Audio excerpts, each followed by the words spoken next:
ನಾವು ಏನು ಹೂವು ಇಟ್ಟಿರ್ತೀವಿ ಅಲ್ವಾ, ಇದು ಕೀಳು ಚಿನ್ನಿ, ಅದು ಹೂವು, ಅದನ್ನು ಥರ ಮಾಡಿಬಿಟ್ಟು ಒಣಗಕ್ಕೆ ಇಡೋಣ.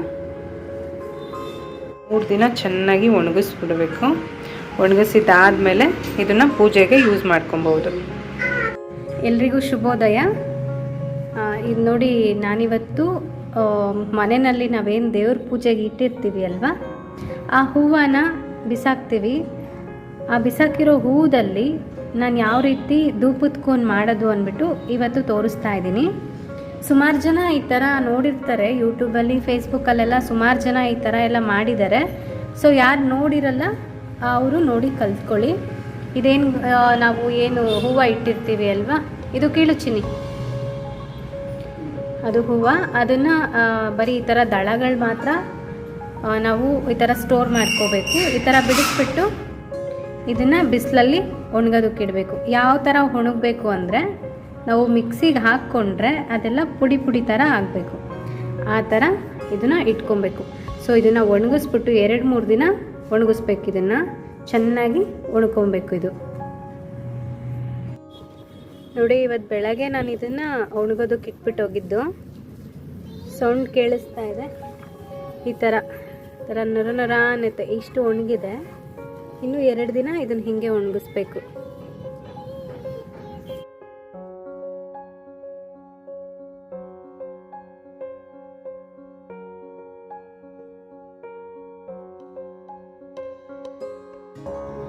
ನೋಡಿ, ಇದು 3 ದಿನಕ್ಕೆ ಇದು ಈ ಥರ ಆಗಿದೆ. ನೋಡಿ, ಸೌಂಡ್ ಕೇಳಿಸ್ತಾ ಇದೆ ಅಲ್ವಾ, ಈ ಥರ ನೊರಿ ನೊರಿ ಅಂತ ಅನ್ಬೇಕು. ಇಷ್ಟು ಒಣಗಬೇಕು. ಇದನ್ನು ನಾನು ಈಗ ಒಂದು ಮಿಕ್ಸಿಲಿ ಹಾಕ್ಕೊಂಡು ಗ್ರೈಂಡ್ ಮಾಡ್ಕೊತೀನಿ. ಇನ್ನೊಂದು ಕರ್ಪೂರ ಎಲ್ಲ ಕೆಲವರು ಇದರಲ್ಲೇ ಹಾಕ್ತಾರೆ, ನಾನು ಹಾಕ್ತಾಯಿಲ್ಲ. ಬಿಕಾಸ್ ಕರ್ಪೂರ ಇದರಲ್ಲೇ ಹಾಕೋದ್ರಿಂದ ಮಿಕ್ಸಿ ಜಾರಲ್ಲೇ ವಾಸನೆ ಉಳ್ಕೊಂಡ್ಬಿಡುತ್ತೆ. ಹಾಗಾಗಿ ನಾನು ಹಾಕೋತಾ ಇಲ್ಲ. ಕರ್ಪೂರನ ಆಮೇಲೆ ಸಪ್ರೇಟು ನಾವು ಕಲಿಸ್ಕೋತೀವಲ್ಲ ಆವಾಗ ಹಾಕ್ಕೋತೀನಿ. ಈಗ ಇದನ್ನು ನುಣ್ಣಗೆ ಪೌಡರ್ ಥರ ಮಾಡ್ಕೊಳ್ಳೋಣ. ನೋಡಿ, ಈ ಥರ ನಾನು ಪುಡಿ ಮಾಡ್ಕೊಂಡಿದ್ದೀನಿ. ಇದು ನ್ಯಾಚುರಲ್ ಆಗಿ ನಮಗೆ ಫ್ರೇಗ್ರೆನ್ಸ್ ಬೇಕು ಅಂತ ಅಷ್ಟೇ. ಇನ್ನು ಇದಕ್ಕೆ ಬೇರೆ ಏನೇನು ಇಂಗ್ರೀಡಿಯೆಂಟ್ಸ್ ಬೇಕು ಅಂತ ನೋಡೋಣ. ಇದು ಕಲ್ಸಾಂಬ್ರಾಣಿನ ಈ ಥರ ಕುಟ್ಟಿ ಪುಡಿ ಮಾಡ್ಕೊಂಡಿರೋದು. ಮತ್ತು ಇದು ಇಜ್ಜಲು ಪುಡಿ, ಇದು ಕರ್ಪೂರನೂ ಈ ಥರ ಪುಡಿ ಮಾಡ್ಕೊಂಡಿರೋದು. ಮತ್ತು ಪಂಚಗವ್ಯ ಸಾಂಬ್ರಾಣಿ ಮಾಡ್ತಾ ಇರೋದ್ರಿಂದ ನಾವು ನೋಡಿ ಏನೇನು ಬೇಕು ಅಂತ. ಪಂಚಗವ್ಯಗೆ ಸಗಣಿ ಬೇಕಾಗುತ್ತೆ, ಹಾಲು, ಮೊಸರು, ತುಪ್ಪ ಮತ್ತು ಗಂಜಲ.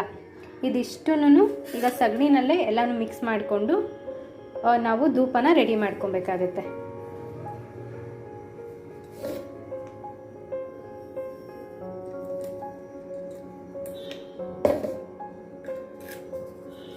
ಮೊದಲು ಇದೇನು ಪೌಡರ್ ಇಂಗ್ರೀಡಿಯೆಂಟ್ಸ್ ಏನೇನಿದೆ ಇದನ್ನು ಹಾಕ್ಕೊಂಬಿಡೋಣ. ಯಾಕೆಂದರೆ ಹಾಲು, ತುಪ್ಪ ಮತ್ತು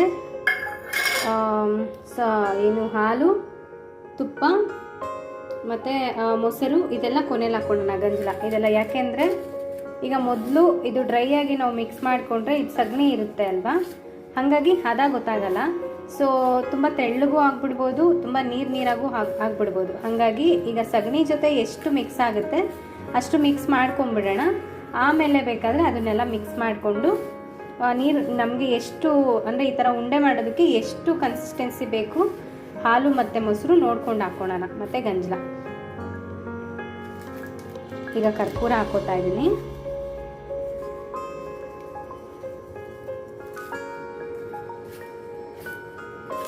ಇನ್ನೊಂದು, ಈ ಸಗಣಿ, ಗಂಜಲ, ಹಾಲು, ತುಪ್ಪ, ಮೊಸರು, ಈ ಪಂಚಗವ್ಯದ ದೀಪ ಏನಿದೆ ಇದನ್ನು ಹಚ್ಚೋದ್ರಿಂದ ಮನೆಯಲ್ಲಿರೋ ನೆಗೆಟಿವಿಟಿ ಎಲ್ಲ ಹೊರಗಡೆ ಹೋಗಿ ಪಾಸಿಟಿವ್ ಎನರ್ಜಿ ಎಲ್ಲ ಮನೇಲಿರುತ್ತೆ ಅಂತ ಹೇಳ್ತಾರೆ. ಮತ್ತು ಇದನ್ನು ಹಚ್ಚೋದ್ರಿಂದ, ಪಂಚಗವ್ಯದ ಒಂದು ದೀಪ ಹಚ್ಚೋದ್ರಿಂದ ಒಂದು ಹೋಮ ಮಾಡಿದ್ದಕ್ಕೆ ಸಮಾನ ಅಂತ ಹೇಳ್ತಾರೆ.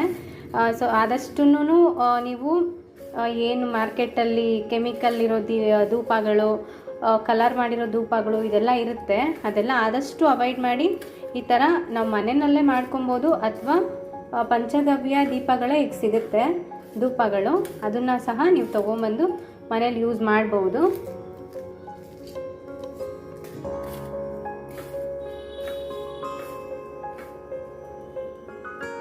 ಈಗ ನಾನು ತುಪ್ಪ ಹಾಕೋತೀನಿ.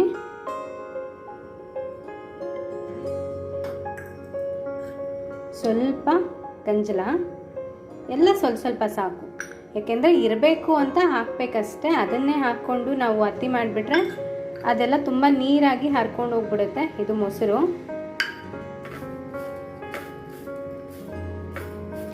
ಇದನ್ನು ನಾವು ಚಪಾತಿ ಹಿಟ್ಟಿನ ಹದಕ್ಕೆ ಕಲಿಸ್ಕೋಬೇಕು.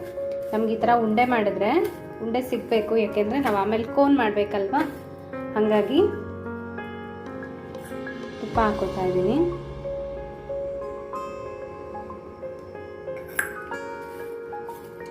ಈ ಸಾಂಬ್ರಾಣಿ ಮತ್ತು ಒಣಗಿಸಿರೋ ಹೂವಿಂದು ಫ್ಲೇವರು ಇದೆಲ್ಲ ನ್ಯಾಚುರಲ್ ಆಗಿರೋದ್ರಿಂದ ನಮಗೆ ತುಂಬ ಬೇಗ ಏನಂತಾರೆ ಘಾಟಾಗಿ ಟ್ರೋತ್ ಇನ್ಫೆಕ್ಷನ್ ಎಲ್ಲ ಆಗುತ್ತೆ ಅಲ್ವಾ, ಅದೆಲ್ಲ ತುಂಬ ಆಗೋದಿಲ್ಲ. ಕರ್ಪೂರ ಇದರಲ್ಲಿ ಮಿಕ್ಸ್ ಮಾಡಿರೋದ್ರಿಂದ ಏನು ನಮ್ಮ ಎದೆನಲ್ಲಿ ಕಫ ಕಟ್ಟಿರುತ್ತೆ, ಈ ಸ್ಮೆಲ್ ತೊಗೊಳೋದ್ರಿಂದ ಆ ಕಫ ಎಲ್ಲನೂ ಸಹ ರಿಲೀಫ್ ಆಗುತ್ತೆ, ಅಂದರೆ ಎಲ್ಲ ರಿಲೀಸ್ ಆಗುತ್ತೆ.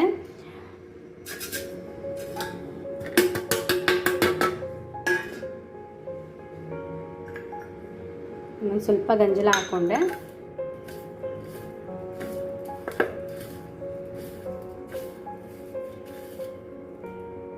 ನೋಡಿ ಈಗ ಇದು ಉಂಡೆ ಕಟ್ತಾ ಇದೆ.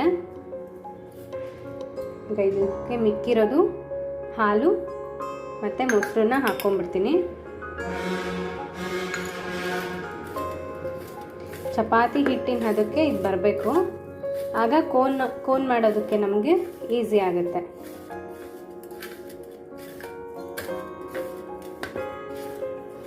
ನೋಡಿ ಇದು ಚಪಾತಿ ಹಿಟ್ಟಿನ ಅದಕ್ಕೆ ಬಂದಿದೆ. ಈಗ ಸಾರಿ, ನಾನೊಬ್ಬಳೇ ಫೋನ್ ಇಟ್ಕೊಂಡು ನಾನೊಬ್ಬಳೇ ವಿಡಿಯೋ ಮಾಡ್ತಿದ್ದೀನಿ, ಹಾಗಾಗಿ ನಿಮಗೆ ನೀಟಾಗಿ ತೋರಿಸೋದಕ್ಕೆ ಆಗ್ತಾ ಇಲ್ಲ. ಯಾರಾದರೂ ಡಿಸ್ಟರ್ಬ್ ಆಗ್ತಾ ಇದ್ರೆ ಸಾರಿ. ನೋಡಿ ಈ ಥರ ಉಂಡೆ ಕಟ್ಟಬೇಕಿದು. ಈಗ ಇದನ್ನು ಕೋನ್ ಥರ ಮಾಡಿಬಿಟ್ಟು ಒಣಗಕ್ಕೆ ಇಡೋಣ. ನೋಡಿ ನಾನು ಈ ಥರ ಪೇಪರ್ನ ಕಟ್ ಮಾಡಿ ಇಟ್ಕೊಂಡಿದ್ದೀನಿ. ಇದರಲ್ಲಿ ಸ್ವಲ್ಪ ತುಪ್ಪ ಸವರಬೇಕು.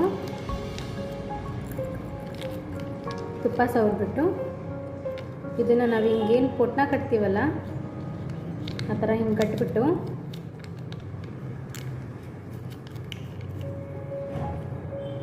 ಇದು ನಾವೇನಾಗಲೇ ಮಾಡಿ ಇಟ್ಕೊಂಡಿರ್ತೀವಿ ಅಲ್ವಾ, ನಮಗೆ ಎಷ್ಟು ಶಾರ್ಪ್ ಆಗಬೇಕು ಅಂದರೆ ಅಷ್ಟು ಶಾರ್ಪಾಗಿ ನಾವು ಕಟ್ಕೊಬೋದು. ಇದನ್ನು ಇದರಲ್ಲಿ ಹಾಕಿ ತುಂಬಿಸ್ಬೇಕು.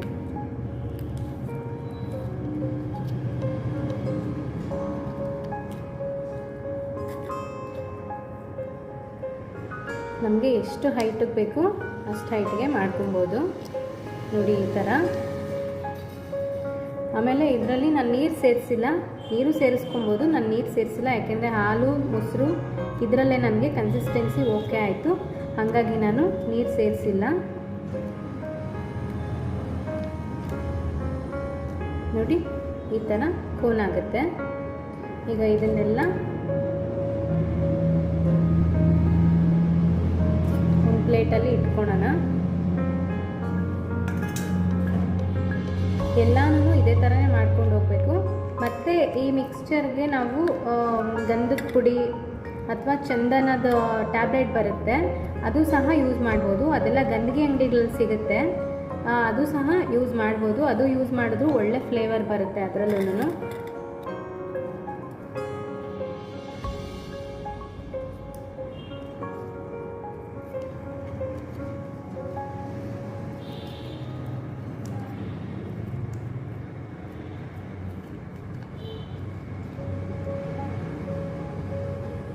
ನೋಡಿ ಈ ಥರ ಎಲ್ಲನೂ ಇದರಲ್ಲಿ ಮಾಡಿ ಇಟ್ಕೊಳ್ಳೋಣ. ನೋಡಿ ಇದೆಲ್ಲ ಇಷ್ಟಾಗಿದೆ. ಬರೀ ಒಂದು ಇಡೀ ಸಗಣಿ ಅಷ್ಟೇ, ಒಂದು ಇಡಿನೂ ಇಲ್ಲ, ಒಂದು ಸ್ವಲ್ಪ ಒಂದು 50 ಗ್ರಾಮಷ್ಟು ಸಗಣಿ ಇತ್ತು. ಇಷ್ಟು ಅಲ್ಲಿ 2, 4, 6, 8, 10, 12, 17 ಒಂದು 18 ಆಗಿದೆ ಇದರಲ್ಲಿ. ಸೊ ಇದನ್ನು ಒಂದು 3 ದಿನ ಚೆನ್ನಾಗಿ ಒಣಗಿಸ್ಬಿಡಬೇಕು. ಒಣಗಿಸಿದ್ದಾದಮೇಲೆ ಇದನ್ನು ಪೂಜೆಗೆ ಯೂಸ್ ಮಾಡ್ಕೊಬೋದು. ದೀಕ್ಷಾ ಬೇಡ ನೋಡಿ, ಇದು ಕರೆಕ್ಟಾಗಿ 3 ದಿನ ಆಗಿದೆ. ನಾನು ಚೆಕ್ ಮಾಡೋದಕ್ಕೆ ಅಂದ್ಬಿಟ್ಟು ನೆನ್ನೆ ಒಂದು ಅಂಟಿಸಿದ್ದೆ ಮತ್ತು ಮೊನ್ನೆ ಒಂದು ಅಂಟಿಸಿದೆ. ಅದಿನ್ನೂ ಸರಿಯಾಗಿ ಒಣಗಿರಲಿಲ್ಲ, ಹಾಗಾಗಿ ಅದು ಸರಿಯಾಗಿ ಉರಿಲಿಲ್ಲ. ಅರ್ಧಂಬರ್ಧ ಉರಿದ್ಬಿಟ್ಟು ಆಫ್ ಆಗೋಯ್ತು. ಅದಕ್ಕೆ ಇದು ಅರ್ಧ ಹಂಗೆ ಬಿಟ್ಟಿದ್ದೀನಿ ನೋಡಿ. ಇವತ್ತು 3 ದಿನ ಆಯಿತು, ಚೆನ್ನಾಗಿ ಒಣಗಿದೆ. ಇವತ್ತು ನೋಡೋಣ, ಒಂದು ಅಂಟಿಸ್ಬಿಟ್ಟು ನೋಡ್ತೀನಿ. ಅದೇನಾದರೂ ಒಣಗಿಲ್ಲ ಅಂದರೆ ಮತ್ತೆ ತೊಗೊಂಬಂದ್ಬಿಟ್ಟು ಒಣಗೋದಕ್ಕೆ ಇಡೋಣ. ನೋಡಿ ಹಿಂಗಾಗಿದೆ.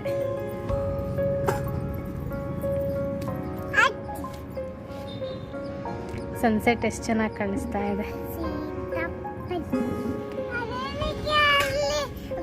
ನೋಡಿ. ಇಷ್ಟಾಗಿದೆ ಸಾಂಬ್ರಾಣಿ ಎಲ್ಲ ಒಣಗಿದ್ಮೇಲೆ.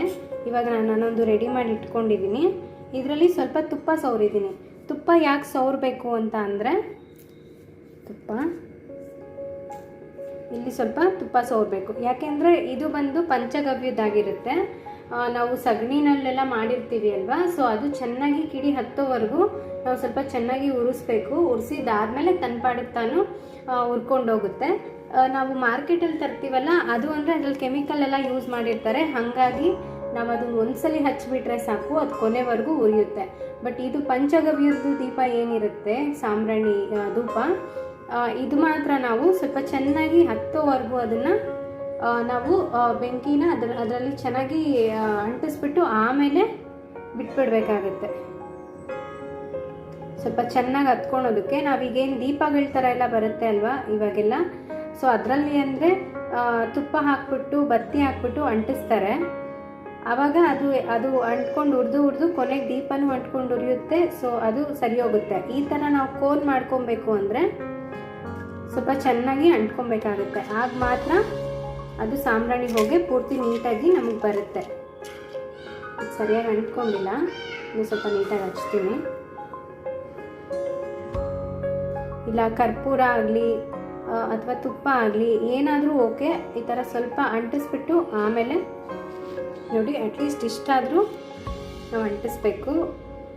ಈ ಥರ ನಾವು ದೀಪ ಹಚ್ಚೋದ್ರಿಂದ ಮನೆಯಲ್ಲಿ ಪಾಸಿಟಿವ್ ಎನರ್ಜಿ ಅನ್ನೋದು ಚೆನ್ನಾಗಿರುತ್ತೆ. ಹಾಗೆ ಇದು ಸಗಣಿನಲ್ಲಿ ಮಾಡಿರೋ ದೀಪ ಆಗಿರೋದ್ರಿಂದ ಆಕ್ಸಿಜನ್ ಅನ್ನೋದು ತುಂಬ ರಿಲೀಸ್ ಆಗುತ್ತೆ ಇದರಿಂದ, ಈ ದೀಪದಿಂದ.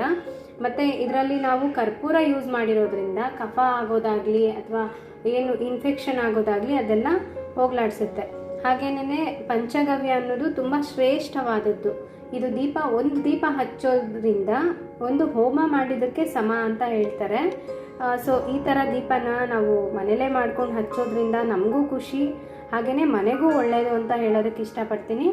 ಇನ್ಮೇಲಾದರೂ ನಾವು ಹೊರಗಡೆಯಿಂದ ತಂದು ಏನು ಕೆಮಿಕಲ್ ದೀಪಗಳೆಲ್ಲ ಹಚ್ಚಿ ಆರೋಗ್ಯ ಹಾಳು ಮಾಡ್ಕೊಳೋದಕ್ಕಿನ್ನು ಈ ಥರದ್ದು ಮನೇಲೇ ಮಾಡಿಕೊಂಡು ನಾವು ಸಾಂಬ್ರಾಣಿನ ಹಚ್ಕೊಳ್ಳೋಣ. ಮನೆಗೂ ತುಂಬ ಒಳ್ಳೆಯದು, ನಮ್ಮ ಆರೋಗ್ಯಕ್ಕೂ ತುಂಬ ಒಳ್ಳೆಯದು. ಸೊ ಇವತ್ತಿನ ವಿಡಿಯೋ ನಿಮಗೆ ಇಷ್ಟವಾಗಿದ್ದರೆ ದಯವಿಟ್ಟು ಒಂದು ಲೈಕ್ ಕೊಡಿ. ಹಾಗೆ ಯಾರಾದರೂ ಇನ್ನೂ ನನ್ನ ಚಾನಲ್ನ ಫಸ್ಟ್ ಟೈಮ್ ನೋಡ್ತಾ ಇದ್ದರೆ ಸಬ್ಸ್ಕ್ರೈಬ್ ಮಾಡ್ಕೊಳ್ಳಿ. Thank you.